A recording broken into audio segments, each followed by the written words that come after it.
சினிமாட நேயர்களுக்கு வணக்கம். நம்ம பார்க்க போகிற திரைப்படம் வந்து டீசல். இந்த டீசல் படத்தில் ஹரிஷ் கல்யாண் நடிச்சிருக்காரு. அதாவது சிவகார்த்திகேயன் எஸ்கேன்னு மாற்றி பேரை மாற்றி திடீர் தளபதியான மாதிரி நம்ம ஹரிஷ் கல்யாண் வந்து ஹெச்கேன்னு மாற்றி அவசர தளபதியாக வந்து இந்த படத்தில் இறங்கியிருக்காரு. இந்த படத்துடைய கதை என்னன்னு சொல்லிட்டு பார்த்தீங்கன்னா, இந்த படத்துடைய கதை வந்து மெயினாக யாரை டார்கெட் பண்ணியிருக்காங்கன்னா, அதானி. அதானி குரூப்பை வந்து டார்கெட் பண்ணி தான் இந்த படத்துடைய திரைக்கதையை வந்து அமைச்சிருக்காங்க. அதானியோடைய தனி ஹார்பர், அதானியோடைய பெட்ரோல் டீசல் ஃபேக்ட்ரி இதை பேஸ் பண்ணி தான் வச்சுருக்காங்க. சென்னையில் நான் 1979 வந்து ராயபுரம் ஏரியாவில் வந்து ஒரு பைப் லைன் போடுறாங்க. க்ரூட் ஆயில் எடுத்துன்னு வர பைப் லைனை. அதனால் பாதிக்கப்படக்கூடிய மீனவ மக்கள் வந்து அது வேண்டான்னு சொல்லிட்டு போராடுறாங்க. ஆனால் அந்த போராட்டத்தை வந்து 40 வருஷம்னு சொல்கிறாங்க. 40 வருஷமாக காட்டல. 40 வருஷமாக அவங்க டீசல் திருடுற கதை, அதாவது அந்த க்ரூட் ஆயிலை திருடி இங்கேருந்து பாம்பேக்கு அனுப்பி அதை வந்து எக்ஸ்ட்ராக்ட் பண்ணி பெட்ரோல், டீசல், தார், மண்ணெண்ணெய் அப்படின்னு பிரித்து கொண்டு வந்து இங்கே விற்கிறதா தான் கதை வந்து போயிட்டுருக்கு. அதுக்கு வந்து தலைமை வந்து சாய்குமார், அவருடைய வளர்ப்பு மகன் வந்து நம்ம ஹரிஷ் கல்யாண். இன்றைக்கி அவர் வந்து பிஸ்னஸ் எடுத்து நடத்துகிறாரு. அவருக்கு ஆப்போசிட்டாக வரவர் வந்து ஒரு சில பிரச்சனைகள் வருது. அந்த பிரச்சனைகளை வந்து அப்பாவை அரெஸ்ட் பண்ணுறாங்க.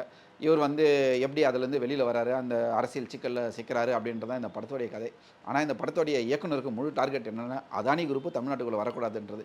ஏன்னா அதானுடைய ஆர்பர் தமிழ்நாட்டுக்கு வரதா இருந்து அதை மிகப்பெரிய போராட்டம் பண்ணி வெளியில் அனுப்பிட்டாங்க. கேரளாவுக்கு வந்து மாற்றி எடுத்துகிட்டு போயிட்டாங்க. ஆனால் உண்மையை சொல்லப்போனால் அதானி குரூப் கேரளாவில் கட்டிக்கிற இடத்துல எந்த ஒரு இயற்கை சீரழிவும் கிடையாது, மீனவர்களுக்கு எந்த பாதிப்பும் கிடையாது.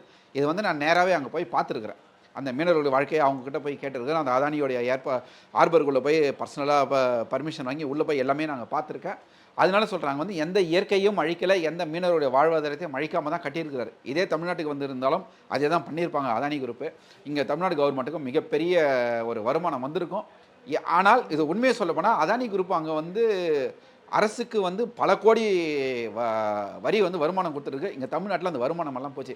இதுக்கெல்லாம் காரணம் வந்து இங்கே இருக்கிற சில்லற அரசியல்வாதிகள் பண்ண ஒரு போராட்டமும் அந்த மீனவர்கள் அறியாமையை தூண்டி வச்ச அந்த போராட்டம் தான். அதுதான் இந்த படம் வந்து காட்டுது. அதாவது அறியாமையை காட்டலை, அதானி வந்து தப்பான ஆள், அதானி ஆர்வர் வந்தால் எல்லாமே அழிஞ்சு போய்டும், எல்லாமே அழிஞ்சு போய்டுன்னு சொல்கிற மாதிரி தான் இந்த படம் பண்ணியிருக்காங்க. சரி, அதுக்காக ஒரு தெளிவான காரணத்தை சொல்லியிருக்காருன்னா இயக்குனர் அதுலேயும் போட்டு விட்டுருக்கிறாரு. படத்தில் வந்து கதாநாயகி அவர் அதுல்யா ரவி கொஞ்ச நாளைக்கு முன்னாடி வந்து முரங்கா சிப்ஸ்னு ஒரு பிட்டு படத்தில் கொஞ்சம் அழகாக நடித்தாங்க.